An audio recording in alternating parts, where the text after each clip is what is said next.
what will be your reaction when you feel you have done something good, a good job, like King. Yeah, no? Talagang good job itong ginawa ni King, ha? O kaya yung sa ating mga staff dito. And yet, nobody, okay, appreciated you. Nobody recognized you. Not even a bonus or a simple thank you. What will you feel? Di ba? Kung minsan, yan, instinct will tell us, my God, no? Kumuha ko ng maganda dito sa radio. Wala mang naka-appreciate, no? Kaya I think in human resources standard will tell us, motivate, appreciate. Di ba? Kailangan yan eh. No? Pero kung wala, paano yun? Di ba? Nobody even dared to recognize your efforts or your sacrifices. But you did a good job. And I think there is a very silent, no, persistent voice that will tell you, you don't deserve it. And what is that voice? This is what we call entitlement. No? After doing something, good, we deserve, no, some recognition, some appreciation. And I think that is how, the Pharisees and the scribes during the time of the Lord view the religion, no, in that particular mindset. No, they think that it is a contract, no, between an employer and employee. Di ba? That, when they do their rituals, no, their religious obligations, no, in hope that, they will get some reward. O kaya a special privilege, just like online shopping today. Di ba? May pribileyo ka. Pero the Lord flipped all this kind of mindset. Baligtad ang sinasabi ng Panginoon ngayon sa atin. At kung minsan medyo mahirap ng konti ito, no? That, when it comes to serving the Lord, dapat there is no sense of entitlement. Because we do not really deserve anything when we serve the Lord. No? Kasi may ganun tayo, di ba?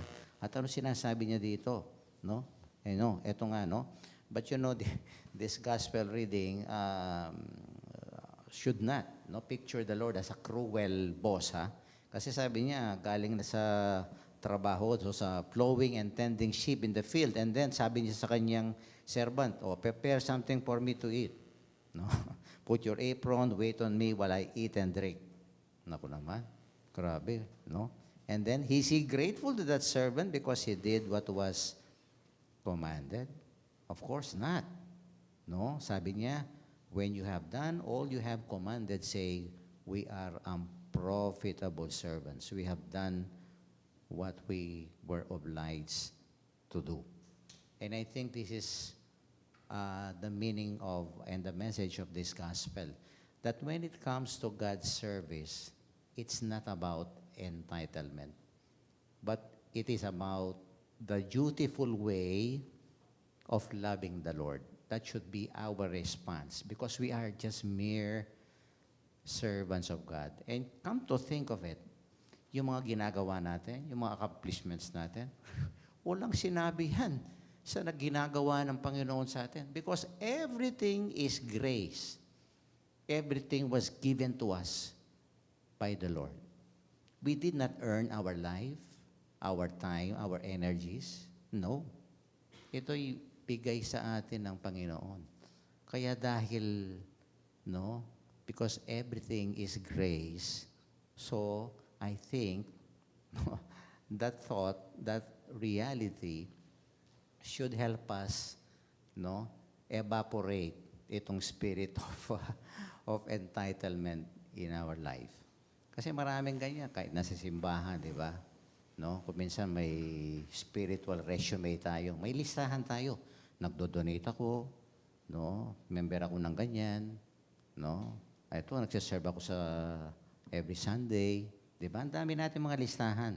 So, no, Lord, deserve ko naman sana na wala akong problema, healthy yung mga anak ko, 'di ba? Maganda yung buhay ko because I am doing all these things. 'Di ba? Parang kung minsan ginagawa natin ang bangko ang Panginoon eh. Nagde-deposit tayo ng ganyan, pero we expect pagka may withdrawal tayo. Parang ganyan, no? That there is that parang economic way of dealing with God. Okay? Yung mga iba nga, kung minsan, 20 years na ako sa parokyang ito. Wala nang makakapalit sa akin. Something like that. No? O kaya dito sa radyo. Parang may entitled ka na dahil matagal ka niya dyan, ang dami mo nang ginawa. But in the eyes of God, He does not need all our efforts because God is perfect. No? At anong kailangan natin gawin ito? No? The minimal response to God's gratuitous gift to us, ito, mag-serve tayo without expecting special attention, special privileges, or even rewards. Saint Ignatius of Loyola perfectly expressed this sa kanyang prayer of generosity. Sabi niya, giving without counting the cost. Giving without, asking for reward. At ano yung reward? Sabi niya, my only reward is, I know that I do God's will. That, for me, is grace enough.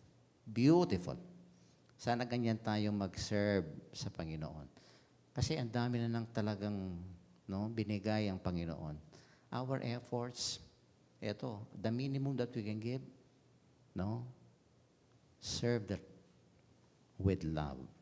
That is our duty. That should both be our nature and our calling. Hindi yung nagtatrabaho tayo dahil yung reward. Yung reward, pabayaan natin sa Panginoon. He knows what we are doing. And incidentally today, we have the best example, our patron saint, si Saint Martin of Tours, in France. Ito'y pagan ito, pero, and he entered the military service. Pero one time, ito nga, may may calling siya sa puso niya. Okay? At a very young age, pero nag-military ito. And one day, I think one winter day, nakita niya itong matanda, nanginginig sa lamig. So, ang ginawa niya, hinati niya yung kanyang robe, Yung mga, alam mo yung mga soldier noon, may mga robe na makapal, diba? Hinati niya, binigay niya dyan sa matanda na talaga nanginginig sa lamig, And during that night, wow, he had that famous conversion experience. Just like St. Paul, na naginip siya. At sa panaginip niya, nakita niya Panginoon. At anong suot ng Panginoon? The half of the robe that He gave dun sa beggar. Sabi niya, Martin, sabi niya, I am calling you. Catechumen pa lang siya, pero that dream, made the difference in the life of this military man, After that, iniwan niya ang kanyang pagka-military at yun nga, pumasok sa isang monasteryo, and there, he lived a life of service. Ang dami niyang ginawa, pero hindi niya lilista lahat ito. And he did not ask anything. Because from the very start, he was so happy, so joyful, to serve the Lord because he knew from the very start that everything was a gift from the Lord. Everything is grace. And sana tayo ganyan din, And when it comes to attaining heaven, heaven is not something that we earn. Napapasok tayo sa langit dahil sa ating lakas, sa ating mga achievements. No. Heaven is purely God's gift. It is purely God's grace. We do not earn heaven. Kaya nga lahat ay grasya sa Panginoon. So, Magkukwenta ka ba sa Panginoon sa mga ginagawa natin? Di ba? Can you not serve without, no? Ito nga, appreciation, no? Bonus o recognition. Yung mga, ano na lang yan mga side things na lang dyan. Ang importante, that dutiful way of loving God through our service. One time, I read this beautiful story about Saint Therese of Lisieux, no? The little flower. May nagtanong daw sa kanya, no? A woman. Sabi niya, dahil wala masyadong achievement itong mother ito. Sister, how can you, climb up heaven? Wala ka naman masyadong ginagawa na malalaking bagay or something like that, no?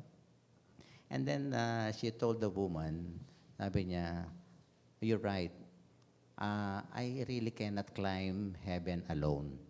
Hindi ko kaya. No, sabi niya, only with the help and the grace and the mercy of God can I reach or can I climb heaven. Sabi niya, parang ganito yan, sabi niya sa woman.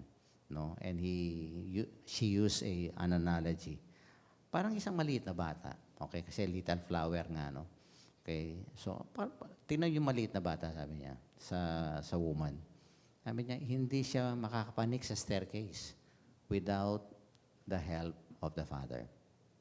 No? So, anong gagawin ng Father? Nakita niya yung maliit na bata, no? Yung kanyang anak.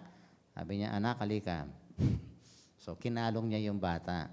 No? And the little child climbed the arms of the Father, not the staircase. No? But the little child reached the top, not because she climbed the staircase, but because the Father climbed it for her. Ganyan daw tayo. We do not climb heaven alone. It's a gift from the Lord. Ang Diyos pa rin, no? Nandun tayo sa Kanyang arms. The embrace of the Lord. Sa Kanya tayo kumapit, no? Dahil siya rin ang magbibigay ng grasya sa atin para makakapanhik tayo diyan sa heaven. With all our achievements, no, the many trimmings and decorations that we have in our life, at the end of our life, only with God's grace and mercy can we reach heaven. And ultimately, that will be our reward, no, in giving and sharing, no, a dutiful way of loving the Lord in our everyday living. Kaya with the special intercession of Saint Martin of Tours, no, this unentitled servant of the Lord. Ang tawag ko sa kanya, unentitled. He had no entitlement whatsoever because he gave it all to the Lord. Walang expectations of rewards and recognition. Lahat sana tayo. Dahil lahat ng atin galing sa Diyos. May this be the message for all of us, and may we, just like Saint Martin of Tours, become untitled servants of the Lord. No? Doing service not because we have done so much for God, but we acknowledge the many things God have done to all of us. Amen.